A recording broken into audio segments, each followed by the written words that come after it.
Do your children go to school in Melbourne? Are you interested in how their school might be shaping them for the future? I'm Crystal, a regular Melbourne mum interested in all things to do with schools.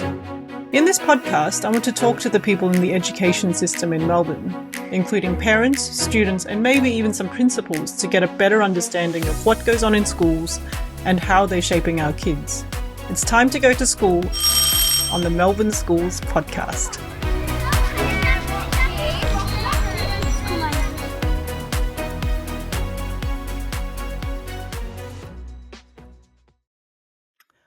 Hi parents! One of the questions that comes up again and again in our Facebook group, Melbourne Schools Discussion Group, is what should I look for when choosing a school? It's a good question that different people answer differently depending on what you value. Today I have a special guest, Kasey Easdown, with me to help answer this question. Kasey is the principal of a small Catholic school in Melbourne's East. She has 20 years of teaching experience in primary schools and was a finalist for the Teacher of the Year award. Hello, Kasey. Hi, how are you? Good. Thank you for joining me. Thanks for having me. Before we jump into what parents should look for in a school, I'd love to know a bit more about you and your role as principal, because I think you're fairly new as a principal. Is that right? Yeah, that's right. So I was, started my teaching after I finished university, and within a couple of years sort of found myself more in the leadership role and mentoring other teachers. And then I've had experience in all leadership roles until I sort of became deputy at this school. And then last year I was acting and, became principal in about October last year. So I've been there for almost 2 years. Yeah. Oh, almost 2 years. Almost 2 with a year of acting. Oh, yeah. I see. Oh, okay. Is it a very different role from being a teacher, do you think? It is different. Yeah.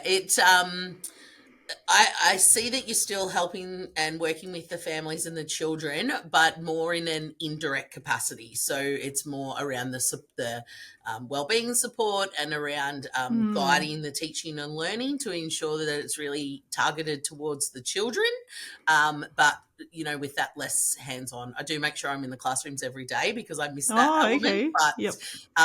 The less hands-on role and more of that overseer and working with the staff as a team rather than the children.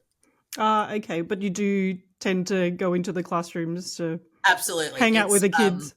It's a priority. I feel as a principal that's how you know what's happening in your schools is being in there with the children, interacting with them, and that they see you as a person engaged in their learning and their well-being in life rather than just the person who sits in the office that you occasionally have to go and see if maybe you haven't made the best choice or there's things that need to happen. So it also shows the teachers that you're there to support them in the work that they do, and you can direct school improvement when you know what's happening in the rooms face to face.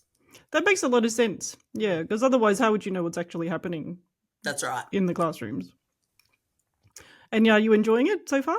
Love it. Yeah, very much. When I started teaching, was not expecting to be in this role. I love being with the kids every day. But yeah, it just sort of, I followed my area of interest in the way I worked and absolutely love this, but it's the community that makes where you work. This is a job, but it becomes a career with the people that are surrounding you and working with you every day. And not only do I work with adults, but I get to work with kids and engage with them and their happy, interested nature, which is just so engaging and inspiring. No, it sounds like it suits you. Yeah. I would love you to help us because, as I was saying before, a lot of parents are really confused about what to look for when they're choosing a school, especially in both primary and secondary. Actually, I'm one of those parents. I don't know what to look for when I was looking for a secondary school. When I'm still looking for a secondary school, actually. But I think what we're going to talk about today is primary schools mainly. Is that right? Yeah, well, I mean, before we sort of go into the questions, I think one of the things that we kind of, through our own personal experience, put this high value on secondary school and how secondary school Mm. is, where our child is going to get their ATAR and move on to their career. And I've had many conversations with friends. I'm a parent of a primary school student myself, Uh-huh. and lots of my friends will go, "Oh, we'll do all the overseas travel because once secondary school starts, that's key." However, prep to grade 4 is where the children are actually learning how to read, how to write, all their maths facts and all those foundational skills that set them up to be lifelong learners. Mm. And then once they sort of move into secondary school, they've learnt the foundations, and then they're using them in scenarios, in real life scenarios, and then making subject choices guided towards what their interests are and what their career path may be. But I think that trying to get that mindset in our heads that it's really in those foundation years that the children are learning those skills. You can certainly catch them up or focus on certain areas, but if you miss core elements of learning, the further up the school they get, the harder it is to catch up to that point. So Mm-hmm. I think, yeah, as much as secondary school is a key decision, and that you very much have to consider your child and their learning and their interest areas. Primary school is certainly an element too that I think should be strongly considered, to create that well-being and that whole person feel about learning, and sort of setting themselves up for their life opportunities. Mm. Oh, I would totally agree with that, especially because they're so young when they go into primary school and they're Mm, so impressionable that's and right. they're at their most vulnerable, I think. Like, I felt like when my daughter went to prep, she was only 5. I'm like, God, I just feel like, she's so tiny. How can I send her off to school? Exactly. And, certainly in that prep in grade 1, the children Mm. at school are spending more awake hours Mm. with their teachers and their peers than they are with their parents during the week. And that's Yes. a huge thing for a family to hand essentially their babies and, Yes. thus post toddlers over. So you want to have that trust and that connection, and know that your child's in that safe place and they're being looked after when you can't be with them to look after and nurture them yourselves. Mm. And it is a long school day, so they do need to be in a place where you know that they're safe and cared for and looked after. Yeah, yeah, no, I totally agree with that. The only reason I said that I'm looking for a secondary school is because actually didn't have the opportunity to look for a primary school. Mm. My daughter was 5 when COVID hit. Ah, Yeah, so we didn't actually get to tour any primary schools wow. or meet any of the teachers or anything, and we had to pick a school. Yeah. So Well. that's why I'm sort of hoping to make Mm, a more informed choice for secondary fair enough. school. But yeah, I would totally agree with all of that for primary school. Mm. Like, that's exactly what I would be looking for. But yeah, no, jump it. That leads us straight into the topic. So, what do you think? I know we've got a few points to talk about, but what do you think would be the first thing that you would look for when choosing a primary school?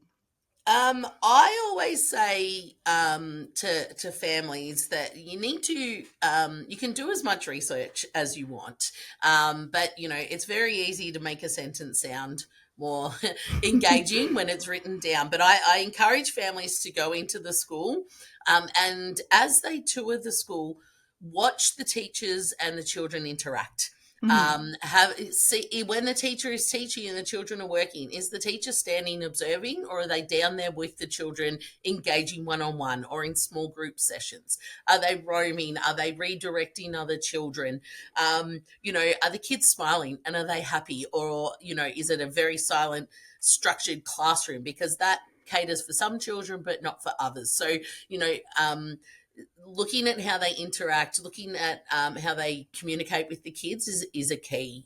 Does the principal, is the principal doing a tour, and are they talking to the children as well? Do they know them Mm. personally, or is it the deputy or a teaching and learning leader who's doing it?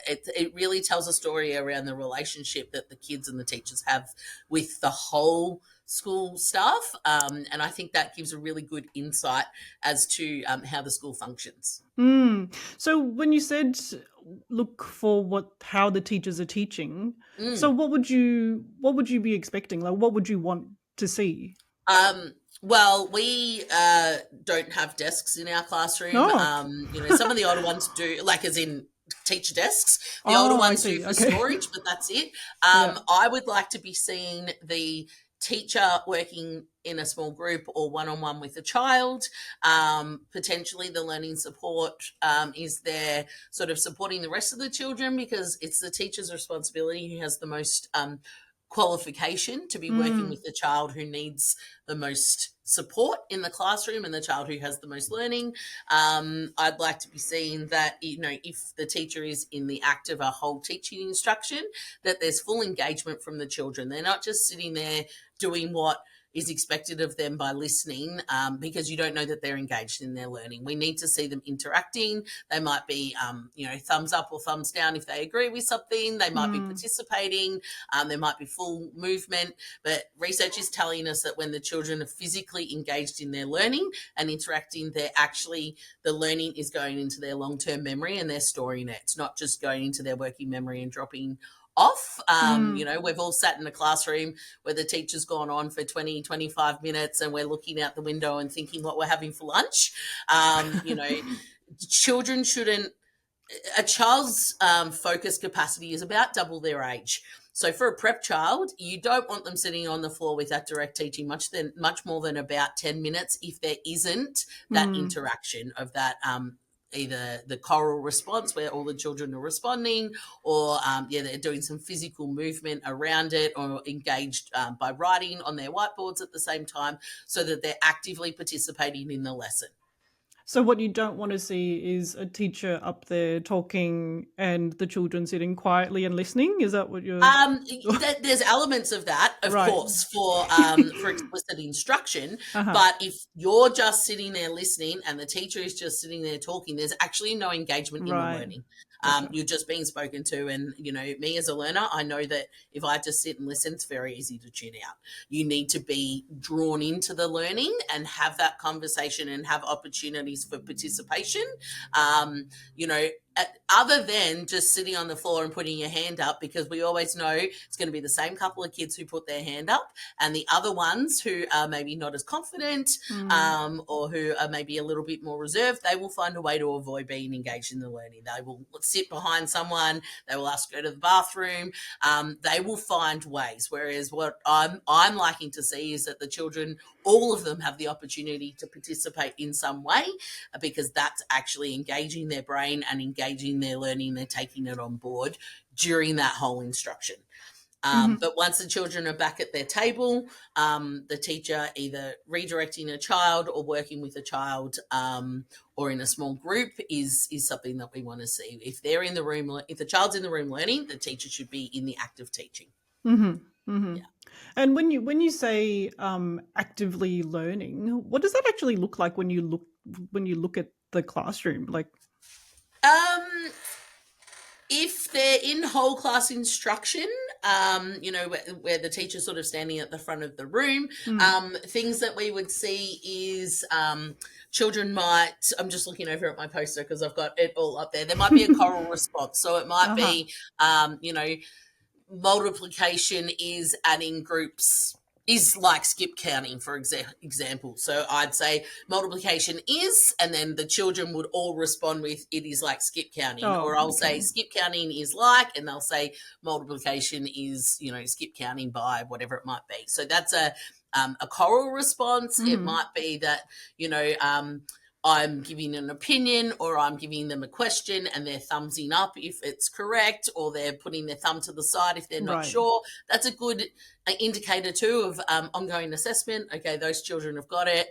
Those children haven't. Right, when I send them off to their task, these are the children I'm pulling to ensure that I've retaught that skill so that they've mastered it, so they can go off and practice and reinforce that skill themselves. So lots of movement, lots of pulling children in. Things like you might say something and then say to the children, just have a quick turn and talk. Talk to someone else about what we've just talked about, and then let's come back to the focus, so that they've got different opportunities to engage and participate in the learning at the time, rather than just sitting and hearing without interacting in it. It just supports them in them taking that information into their working memory and then further into their long term. Okay.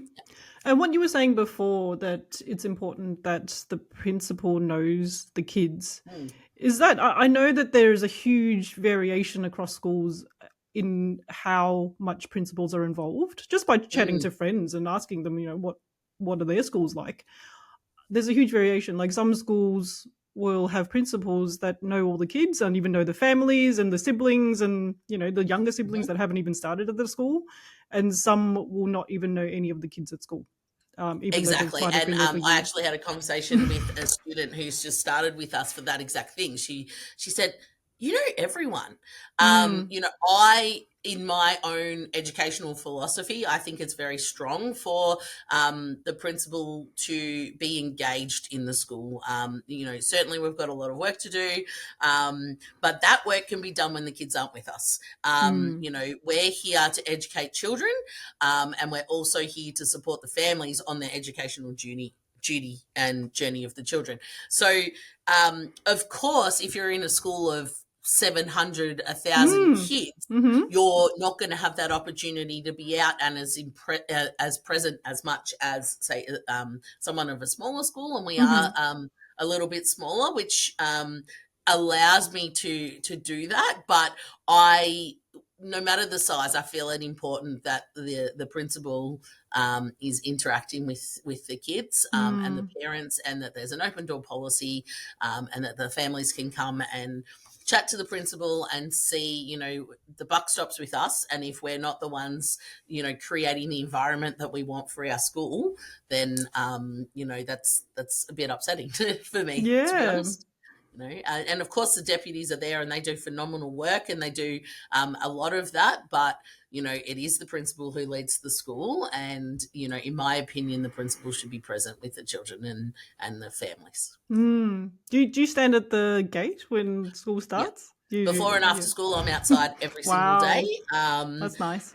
And I often have my phone on me, because that's the time where a parent will say, oh, my child just mentioned this, or I just forgot this. So I'm constantly writing down notes so that we can follow it up.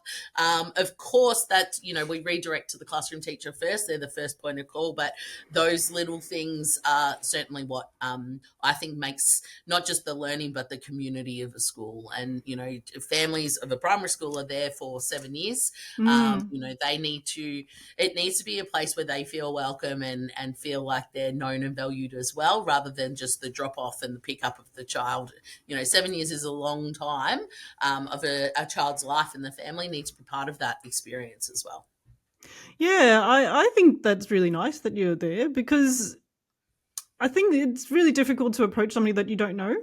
Like, if I've got a problem, definitely I would make an appointment to see the principal. But it'd be really nice if I could just go, oh, look, I mean, they're going to be there at the end of the day or the beginning of the day. It's not such a big thing that I have to make an appointment for. Exactly. Maybe we could just have a little chat. And it's also much easier to engage in a more challenging conversation if you do need to raise it. If you already have that relationship. Yes. Exactly. So, I certainly don't run a school where I want parents to think going to the principal for themselves is just as scary as working with children, So, I want everyone to know that, we're here for them. The teachers, of course, are there for the students in their classroom first, but we are a community and we're all in it together. Okay. Yeah. All right. Moving on to your next point. What would be something else that parents could look for in a school? I suppose following on from that is about the culture and the school environment. I think, as I've been saying a lot, primary school, the kids are there with you a lot of the day. Secondary school, they're often there with different teachers. They're in different areas. They may not see their teacher every day. Whereas primary school, they go to the same environment every day. They see the same teachers. They see teachers on yard duty. And so you want a culture and an environment that they feel safe and included and valued as little people within our school, but also that the families feel that they can come in and, like you were saying, ask the questions, or Mm. just a quick, oh, hey, how you going? It's so that it creates an environment of welcome, so that when you, if you do need to have a challenging conversation, it's there's a foundation there, of Mm. understanding and respect for each other and welcome and inclusion, to take away some of that worry if you do need to raise some things that happen in the school. So I think, yeah, I think the culture, and the culture starts from the moment you walk in the door, or the Mm. moment you make a phone call. The teachers are in the classrooms. I'm in the principal role, but the office manager is the person who you first engage with in a school. And if you're not feeling welcome from the moment you make contact, then that sort of provides a bit of an alarm bell for me. So, in any area of the school, we encourage people to say hi, people to, open the door, people to say, I've got toys in my office. You might see them behind me, for the toddlers come in and they come and get a sticker. It just creates that environment where It's they're just allowed to be friendly. there too. It's their school as well. They're not there yet, but it's their school as well. And it's a place that children want to be. Mm. You're at school for a very long time. You want to be able to want to be there and happy to go, because I always say, if you don't have the social and emotional balance and the happiness and feeling safe and included and valued, then you're not going to learn no matter where you are. So, and the culture and the learning environment provides that opportunity for the kids. Mm. And do you think parents would be able to get a good sense of that by going on a tour? Yeah, very much. Mm. I also think if you go on a tour, some of the bigger schools, they run tour times. That sometimes that's great.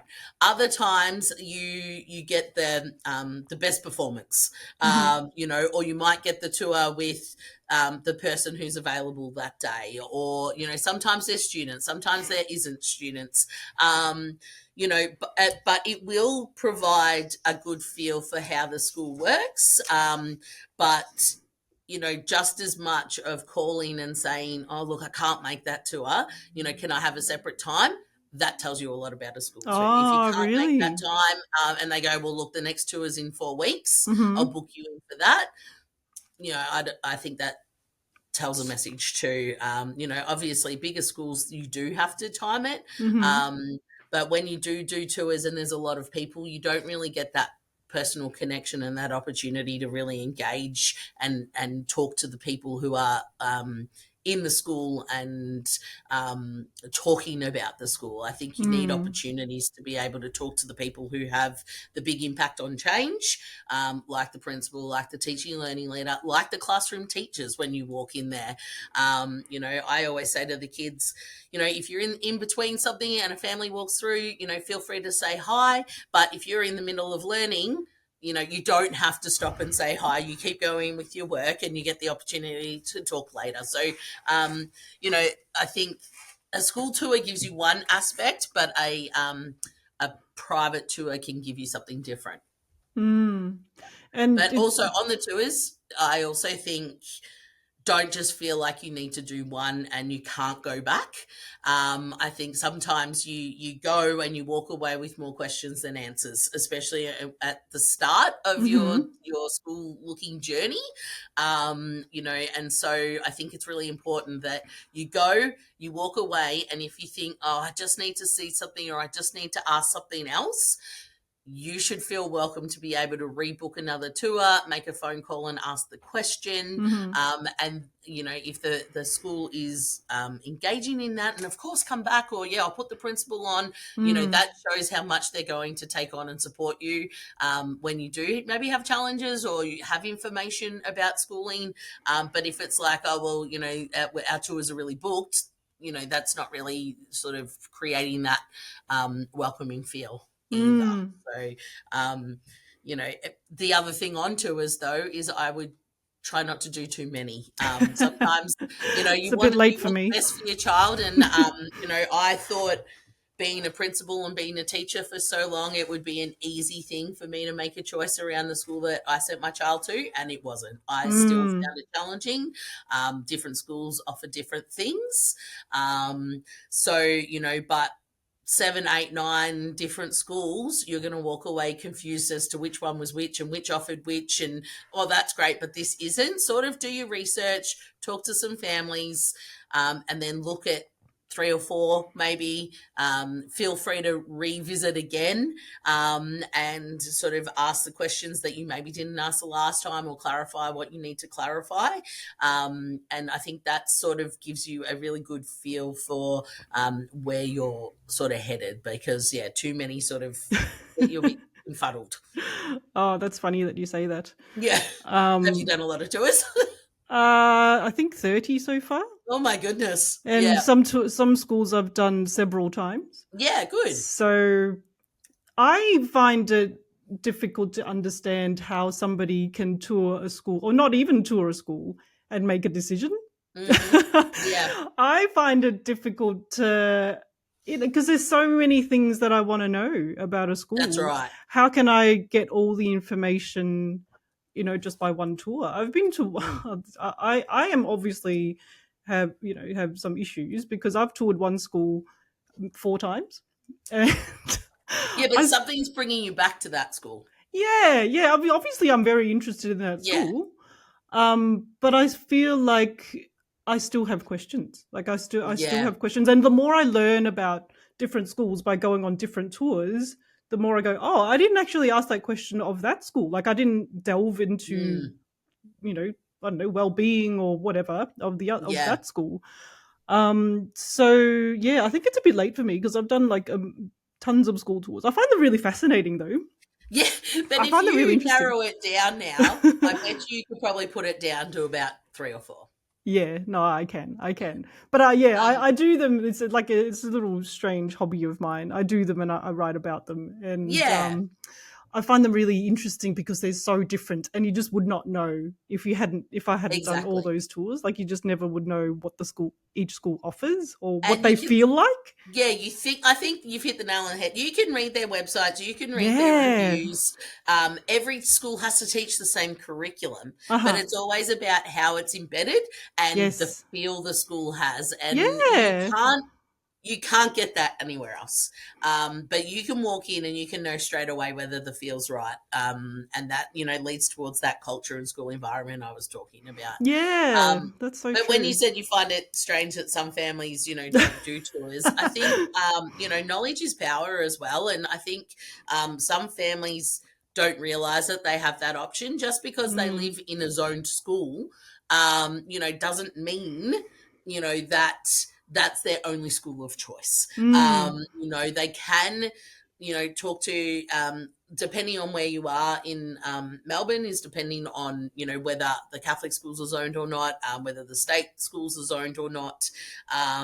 But I know that just because you're in a zone school doesn't mean that it's just that one school. There's might be 3 or 4 options. Really? Yeah, you just don't. Yeah, you don't feel that you have to go to that school, just because they. I would still recommend that you call around and ask the schools that can you take people from outside of the zone? Right. Do I need to be living in that zone? You know, call the schools and ask the questions. And if the schools are prepared to give you the answers, that tells you a lot about the school on offer. Mm. And if the schools aren't, that also tells you a lot. I've been doing a lot of research lately of secondary schools, zoned government schools and Mhm. things like that, because I've got a few families who are new to the country and they're still learning about schooling. And so it's providing me opportunities to learn about the schooling as well. So I am learning that, yeah, they're just because you're in that zone doesn't mean it's guaranteed that one school. There's a couple of, if one school's full or things like that, there's a couple of options. Sometimes they're open to taking people, sometimes they're not. Sometimes if you're moving into the zone, within that year, they'll consider you. Sometimes they won't. So I think it's worth calling the schools and asking the questions. And if you're not getting great responses, I think that tells you a lot about the story of the school as well. Mm. I've got to say it is very confusing as a parent, like Very. what the rules are, like where you're allowed to inquire or because I heard that the education department is cracking down and making it really difficult for you not to for you to go to a school that's outside your zone. Mm. So I've heard that it's becoming a lot more strict these days. Hmm. Would is that right or Um, well, as I said, I'm not in the government system, oh, so I I see. can't speak to that exactly.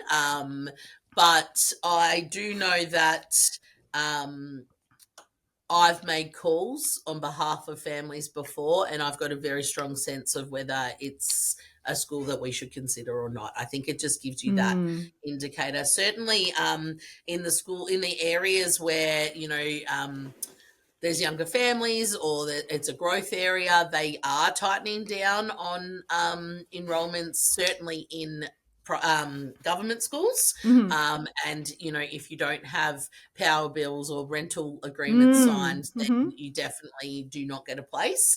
Um, uh, but if you move into that zone, some schools then say, well, you've moved into the zone, but all our places are out. So there's two other options within that zone. Oh, So right. yeah, I still strongly believe no matter what you call the school and you ask the question, Right. because we are here not only to educate children, but we are here to provide families with information. Many people haven't engaged with the school since they left school themselves, and school has changed so much in the last, well, since I started teaching. I think we've gone through like 4 curriculums or, something like that, where the maths and the English curriculum are being reviewed as we speak again. So, things are always changing. So I think if you need to feel confident that you can engage with the enrollment officer and ask the questions. And you're entitled to do that. You're advocating for your child and you're advocating for the best education for your child. So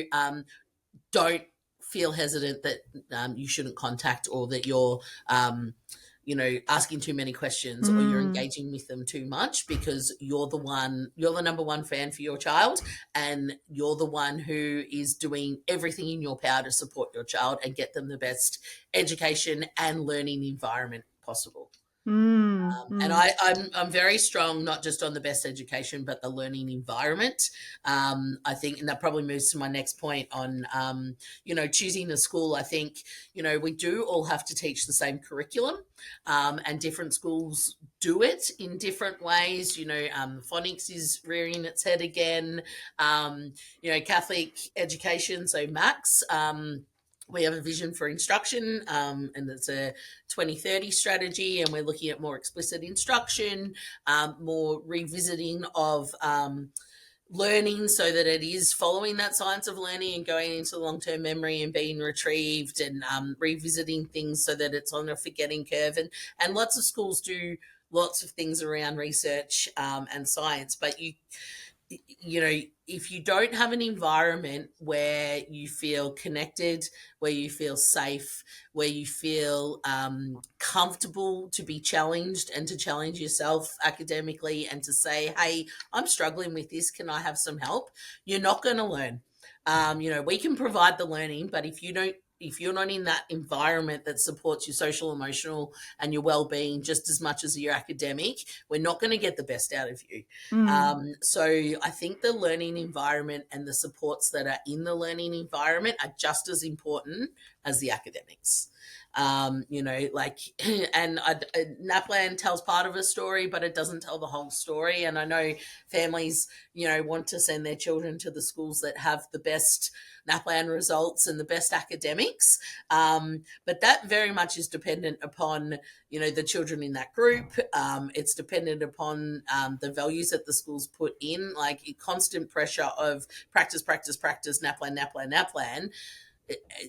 That's certainly improving one area of learning, but is it helping support the problem solving skills, the proficiencies of all the other areas, the social and emotional capabilities? You know, when we go out into the world, we need all of those things in our Mm. tool belt as well, Mm. because we are teaching kids and young adults. We're giving them the skills to know how to learn for life.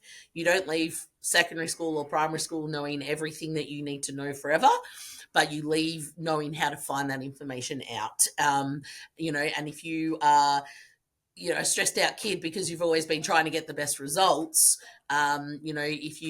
if you go out into the world and all of a sudden you don't have those supports around you to help you find the answers and find the solutions, then that's a lot of pressure you're going to be putting on yourself because you haven't developed that social emotional intelligence at the same time. So it is certainly a balancing act of providing them both opportunities for extension and opportunities for growth in their learning, but also supported by that well-being and social emotional development as well.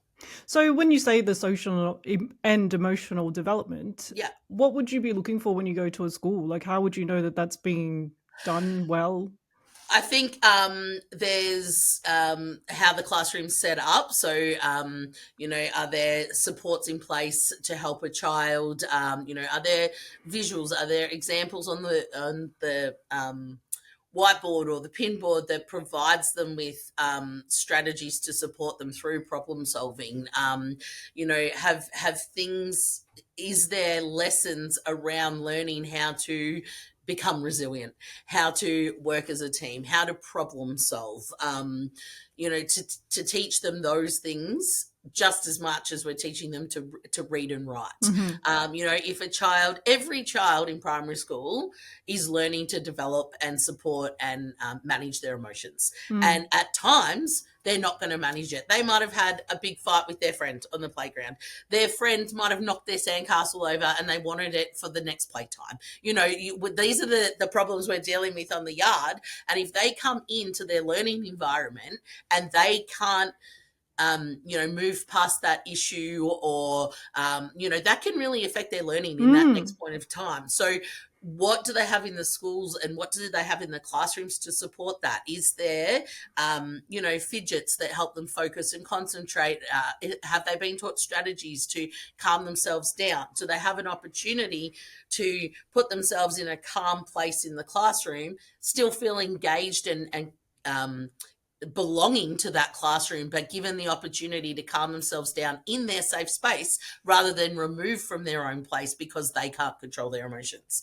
And how does the teacher engage with them? Are they left alone and they kind of just got to get it together, or Time has the out. teacher gone over, how are we going, what's the problem here? You're not ready to talk, that's fine, I'm going to set a timer, I'll come back to you in 2 minutes and we'll have another conversation, because you can't talk to them when they're heightened. If we've had a bad Mm. day, don't come talk to us. We're, sitting down and scrolling on our phone, or, calling a friend to have a chat or go for a walk, whatever it might be. Kids need that as well.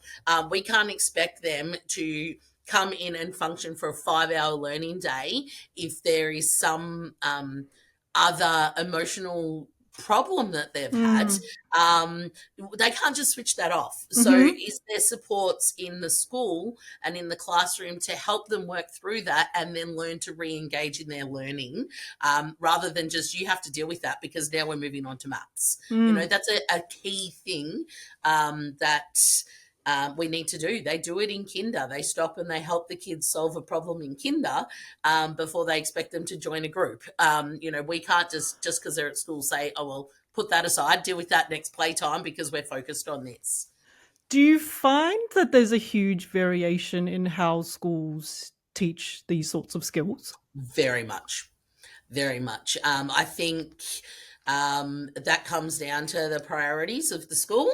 It also comes down to the size of the school as well. And yeah, but I think the priorities is the key. Like Mm. if they are value themselves as an academic school, then that's certainly what they're driven by. I value this school as a a whole child Holistic. approach. Yeah, you need to certainly you need the academics, but you also need that emotional resilience to go with it. Mm. So very much different schools run in different ways. You can get a feel for that by talking to them about their behavior management as Mm-hmm. well. What their consequences are if there are behavioral. We always say that children aren't being naughty on purpose. They're learning their boundaries. They're figuring out what's right and what's wrong, and we need to support them with that. And usually, if there's a problem in the classroom and they're upset or they're saying they can't do this or they can't do that, there's usually a reason behind it, and they're usually avoiding something or trying to get something. They may be avoiding the work because it's too challenging. So it's really, how does the school deal with that? How does the school engage with the child to say, okay, the actual problem here is not that they're, you know, I don't know, not following instructions. The problem is, hang on, this happens every time we do writing. How can we go about supporting that child in that? So it's about having a team around the child, well-being, classroom, Mm. teaching and learning principle that can discuss and identify that, to support that child. It's just because schools offer extension, children have a mental capacity when they're certainly in primary school, and a lot of the time to extend is not just to make it bigger numbers, but it's to maybe go into problem solving or design elements, and kids don't have the maturity to do that yet. So we can't just give them bigger numbers, because that's rote learning and that's not actually using Mm. it in an everyday process that will extend them. So it's thinking about how to extend them as a person and provide them with those strategies alongside to support them to push themselves further as a learner. Mm. Mm. When you were talking about, I think you were talking about disengaged kids, like if there's behavioral issues Hmm. in the classroom, Yeah. what would be the question that parents should ask, and what should the answers be sound like for a school that's managing behavior well? Yeah, it would depend on the types of behaviors that they've got in a Mm. school, like Mhm. neurodivergent children who are maybe on the autistic spectrum or the ADHD spectrum. Quite often, a lot of that isn't that they're not able to do their learning; Mm. it's that they need the brain breaks or the movement breaks or those different visuals to support them in their learning. So it's about, if my child's got this, they don't need someone to sit with them to do their learning, but they might need someone to engage them to get them started on a task, for example, or their organization skills. So, how do you support a child, neurodivergent or neurotypical, to engage in their learning? And, if they are upset, how do you deal with that? Mhm. And I what should think the answer be though? Like what are for the me, Mm. it's my strong belief that a child should never be removed and excluded from their peer group and their classroom, Mm. unless it's an unsafe issue. Mhm. If they're so dysregulated that they, are throwing things or they're becoming physical, of course they need to move, to keep the children safe.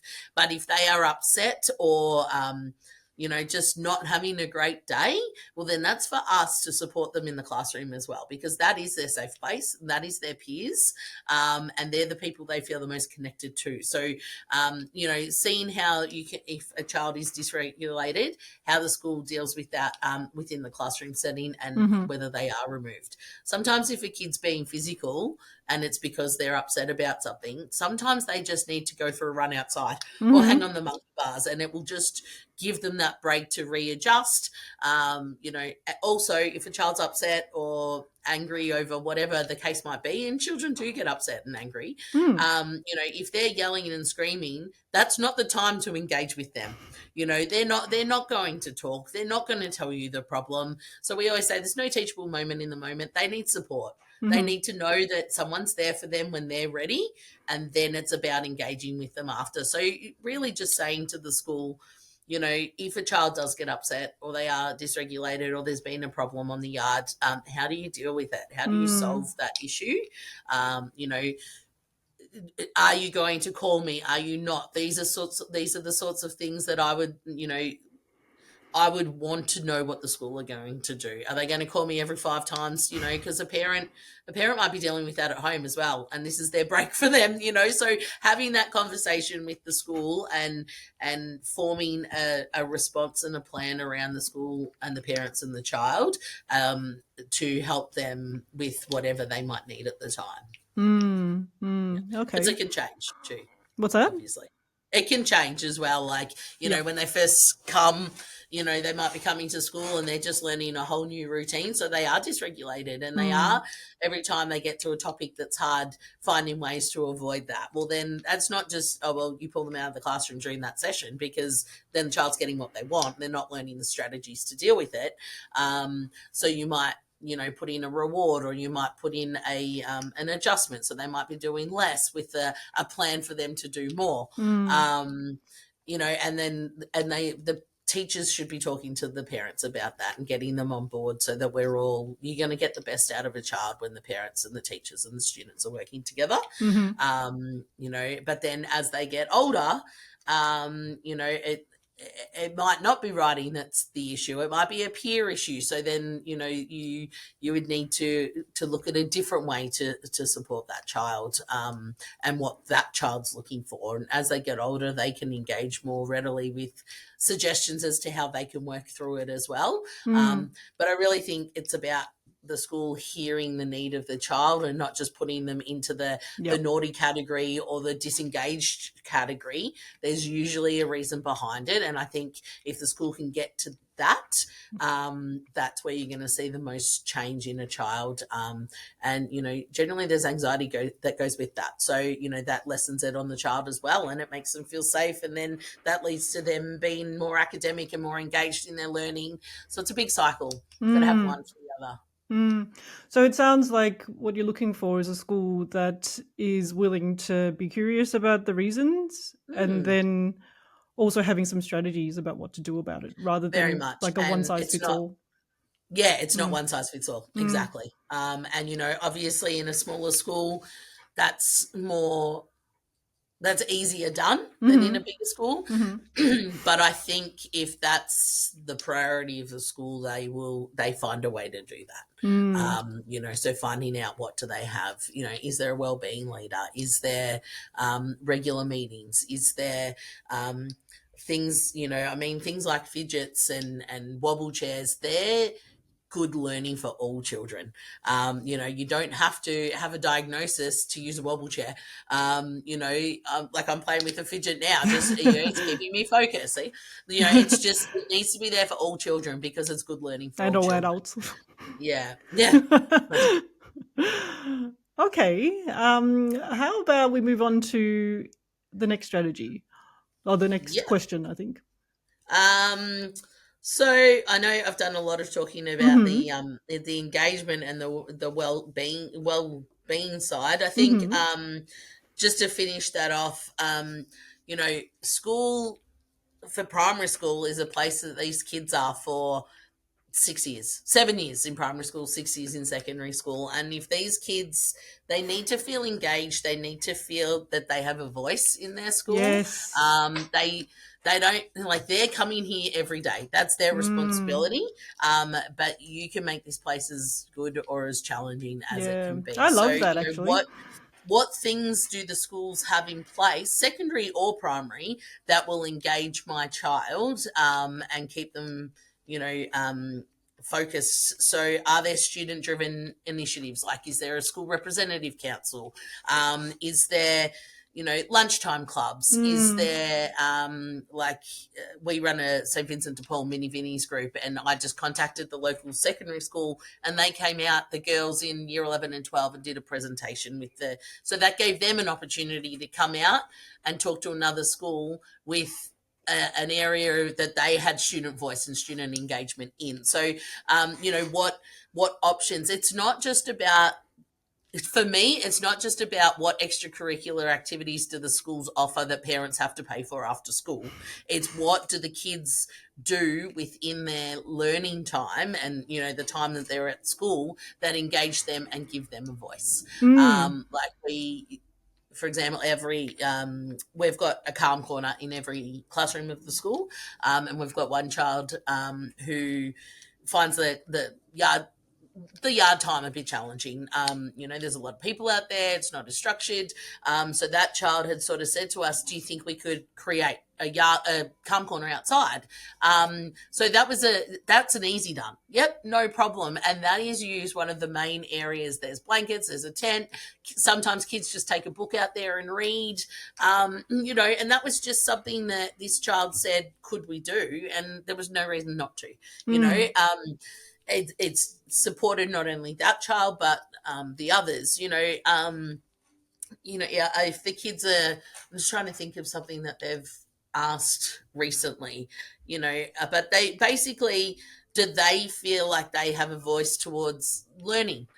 For example, as they get older, some of those full participation strategies I was talking about, like the turn and talk, or the whiteboards, or the choral reverse, for them saying, "Oh, we really like it when we do that," and then you including that in their learning for them, they're having a voice. They're feeling like they're having an impact in their education, and that goes far beyond them just coming to school 9 till 3:30. It supports their engagement, and it makes them feel connected to their learning environment. So that's probably all I'll go into on voice and engagement, but I think that's a key element for these. I think so too. I think that's actually really important for kids to learn early, because as an adult, like you want to feel like you're able to influence your environment.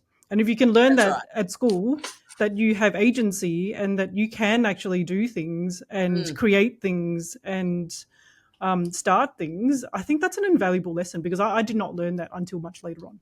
Yeah, absolutely. And of course we've got the degrees, and we've got the academic knowledge, and then the behavioral management side of things, but kids can bring a lot to that too. Yeah.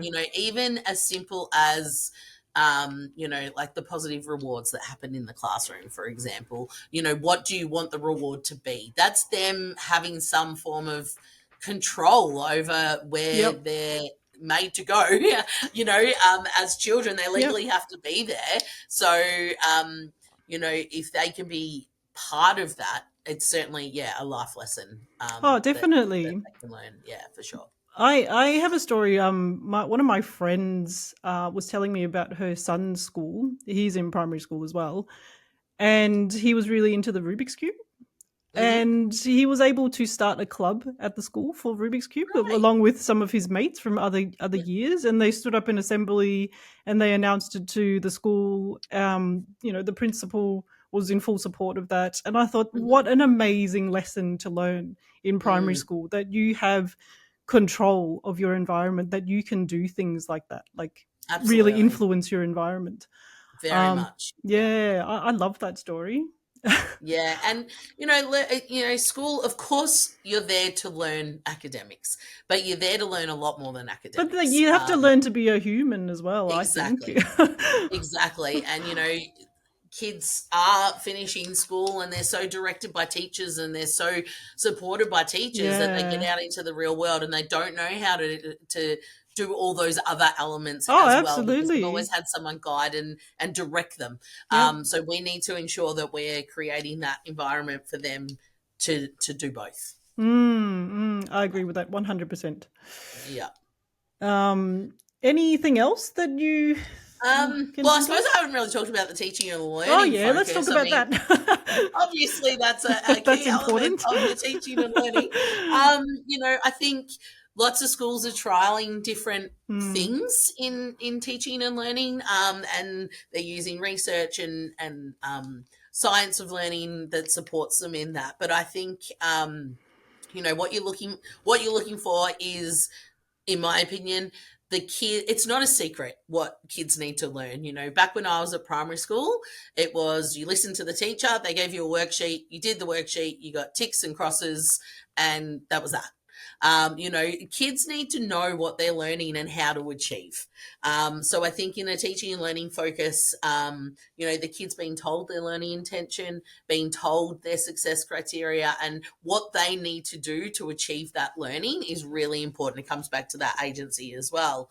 But also checking in with the school on how they teach English, for example, are they teaching core elements of spelling, grammar, reading, writing, phonics? Is it all separate? Is it all integrated? Are they providing opportunities that are needs based, or are they just going off the curriculum? Just because a child's in grade 1 or grade 2 doesn't mean that that's where they're learning in the curriculum. They shouldn't just be taught that level because they're in that classroom. How do the teachers know where the child is and what they're ready to learn next? So you're talking about Usually that differentiation? comes, Is that yeah. like differentiation in the classroom? When you do the assessment, you might have 3 or 4 kids who know it already, who know that element of the curriculum, let's say the year 2 curriculum. So don't reteach it. They're ready to move to the next thing. But you have to know your kids, and you have to know where they're at with their learning to make sure that you're teaching to their current point of need. There's some children who come in that are not ready to learn that yet. So if you haven't given them the foundations and the skills before that point, even if they learn it, it's not going to be maintained in their long-term memory. So it's really important that you ensure that you maybe revisit the skills prior, ensure that they're embedded so that they can then take on that next level of learning. So asking the school, how do they use assessment to teach? Does everyone get taught the same thing? Or how do you differentiate in the classroom? I think that's a really important question, because a child who is bored is going to be disengaged. A child who, if it's above their head, is going to be disengaged as well. Yep. So it's really important that you target to their need. The other thing is, if a child needs support or extension, how is that enacted? Because as they get older up the school, the kids don't like to be pulled out for special intervention. They want to be part with their peers. So is that a possibility? Can the support work within the classroom? Just doing extra homework or going off to Kumon is not going to boost the skills necessarily. Of course, there's certain elements for that. And for some kids, that's exactly what they need. But for others, they may never get to that actual level of curriculum. So we need to teach to where they're at and how they're supported to access that curriculum within the mainstream classroom. Just like extension, like I said before, it's not just giving them bigger numbers. How are you extending my child within the classroom so that they're not just doing the thing that they already know how to do? Is extension common across all schools? Like, do all schools do it or not really? I think that's a challenging question to answer. Some schools offer extension classes. Some don't. We try and look more towards like open-ended or using their assessment to, and then there's lessons guided to that point of assessment. We try and make sure that one of the teacher groups during that unit or during that week is aimed at the children who do need the extension within that, but that is very much based on schools. They may not call it extension. I just think when you're looking for a school, asking how do you support the children who need a bit of extra support, or the children who are already at that curriculum, how do you move them to the next point of their learning rather than holding them back until they get to that next year level? Okay. I think that's a question. Right. So that's the question. And then the answer should be they make some sort of effort into moving them up. Some schools that do the learning intentions and success criteria, the success criteria is often created with an entry point for every child, but also an exit point that is the higher level, so that if they've always got something that they're moving towards and something that's furthering their learning. So it's just sort of asking about those questions and how do you make sure that kids at either end are being catered for, not just that middle point of that classroom. And is that across all subjects? Because I know extension is common in, say, like literacy and numeracy, but what about extension in science or STEM or that sort of thing? Is that common? I would think probably not. Not? Okay. I think, it's probably those core subjects that even people are wanting. the extension or the intervention in, and then the others probably is less so. But it's Yeah. certainly a question you can ask when doing the school. But for me, it's more English and maths, Yep. and then the other areas are sort of, they're certainly assessed and targeted to what the kids know, but I don't know if there would be elements of extension across as a common thread across schools. Yeah. Yeah. Okay. Yeah. Makes sense. Was there anything else that you think is Um, important? yeah, I suppose, the last thing is I think size does matter. I think children, like you said, your child started school and they're 5, they're little, if they get thrown into a classroom of 25, 26 kids, we don't want them to be lost amongst that. Certainly in that prep to grade 2 level is really important that they are seen, and that is where they're learning, and that is where you're helping them, get out of that little, they're going into middle childhood, they're learning about themselves, they're learning how to be independent, how to be a learner. They need to be seen and heard and valued, and I think that they can get lost in that. Certainly, asking why the class sizes or the class structure is the way it is. Different schools have different class structures, and some schools have a prep 1, some have straight grades, some have what we would call old school composite grades. Yeah, composite. There are strategic reasons as to why some schools do things like that, and it's worth asking the question. And I don't think it's something that families should say, oh, they're composite, I'm not going there, or they're straight classes, I'm not going there, because I think it brings a lot, but it's worth asking the school why it is. So for me, I think it's really important for them to be in across different year levels. So the old school, what we used to call composite, I think it's really important. I think there's kids have role models of the older ones, like they can look up to the older ones.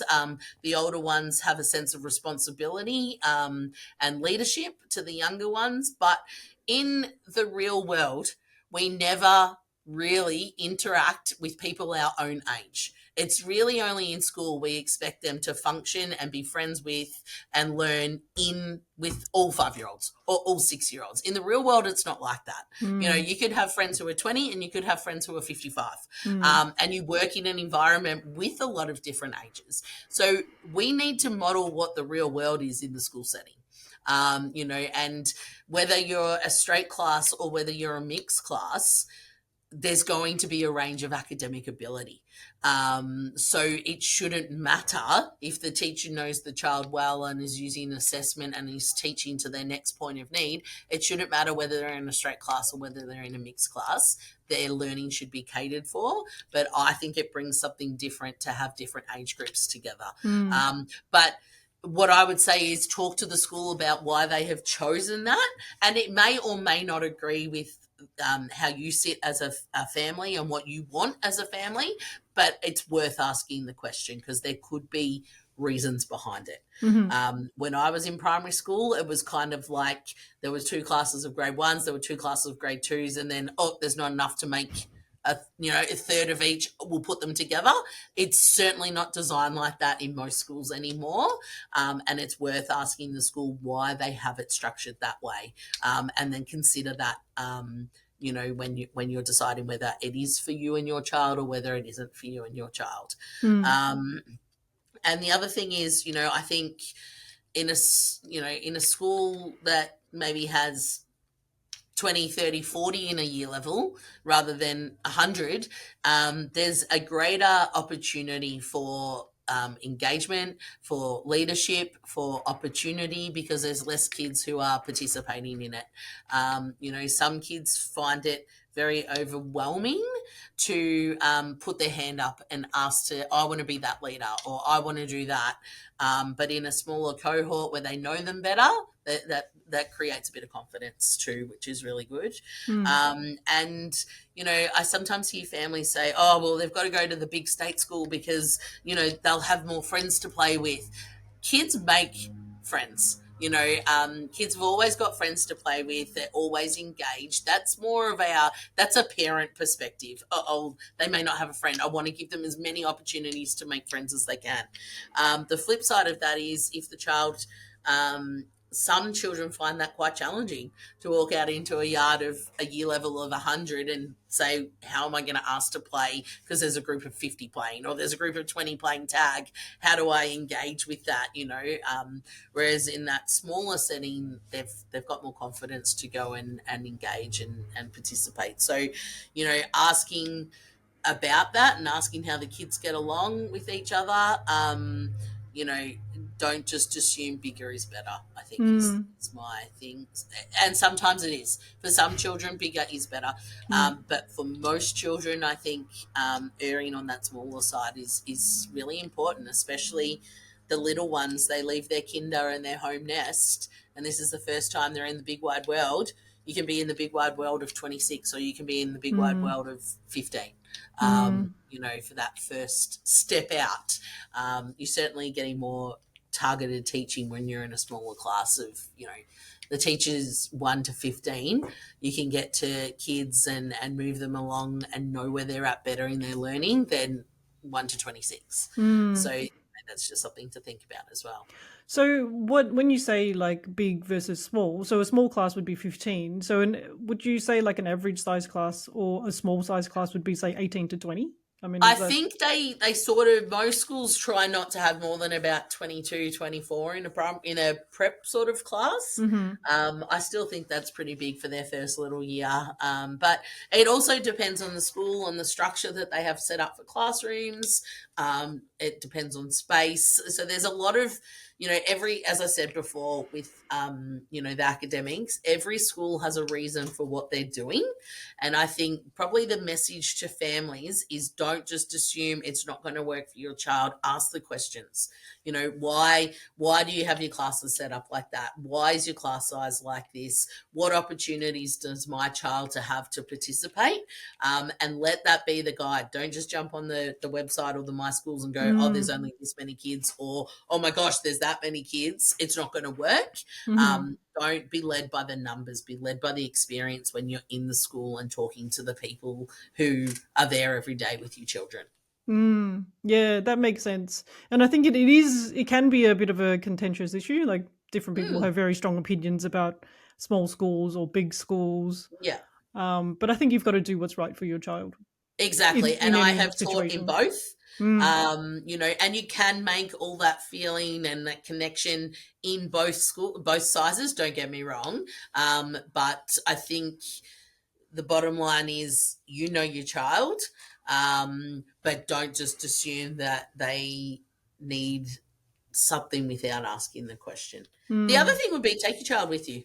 Oh, really? To the tours, actually. But that's another thing. I think not that a child should determine, I like this school, mummy, because it's got chickens or whatever it might be. Of course, you as the adult is going to decide, what is the best learning environment for them. I find that funny because that's exactly what my daughter would say. Yeah. I like that school because I want to go there because they've got, Yep.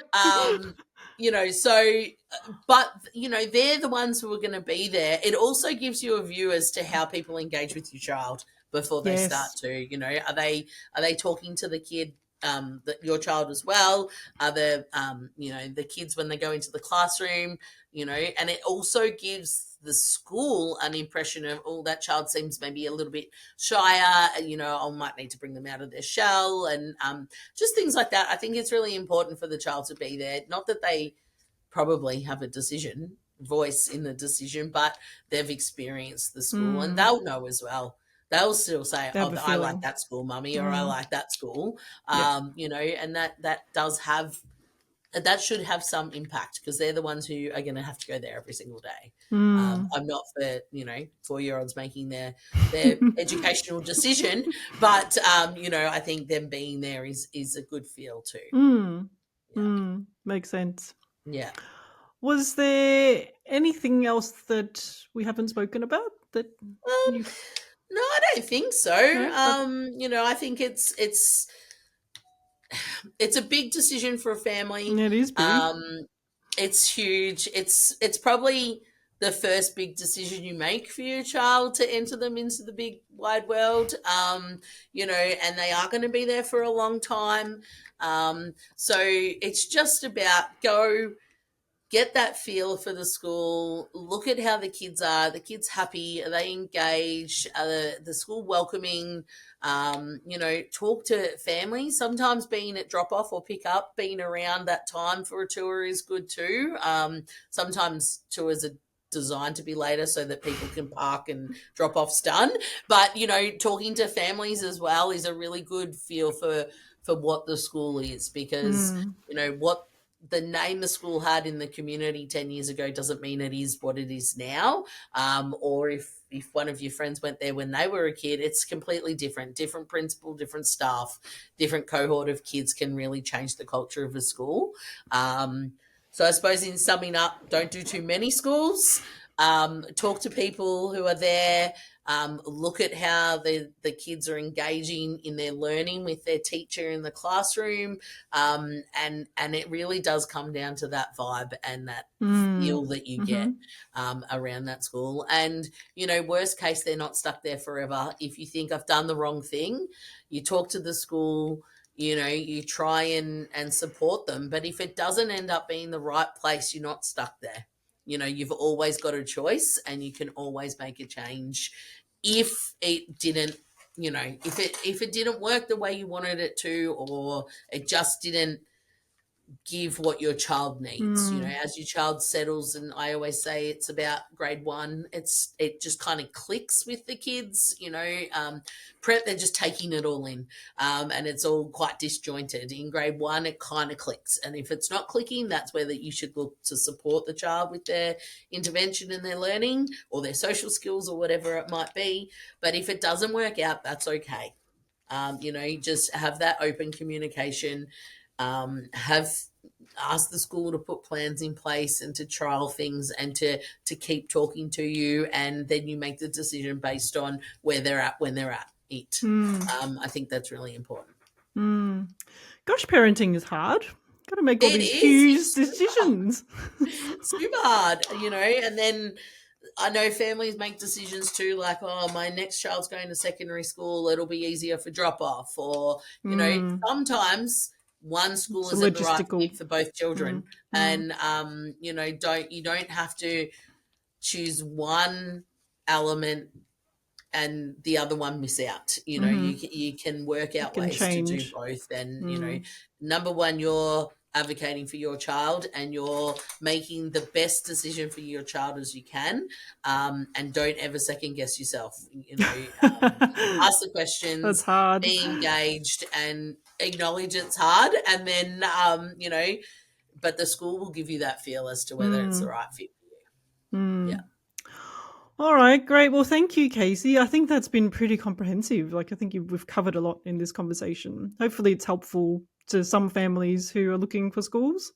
Yeah, hopefully. And we just know that parents are there and they're advocating for their child, and we acknowledge and support that, and we know it's a hard gig, and we're here as a school to support families in their journey as well. Thank you, Kasey. Thanks so much for spending your time with me. No problem. Thanks, Crystal. Thanks for joining me on this podcast. Remember that the content that you hear on this podcast is of a general nature and should not be used to make any decisions about schools or anything else. If you want to learn more about schools in Melbourne, make sure you visit the website www.melbourneschools.com.au. You can also join thousands of other parents in our community at Melbourne Schools Discussion Group on Facebook. See you there.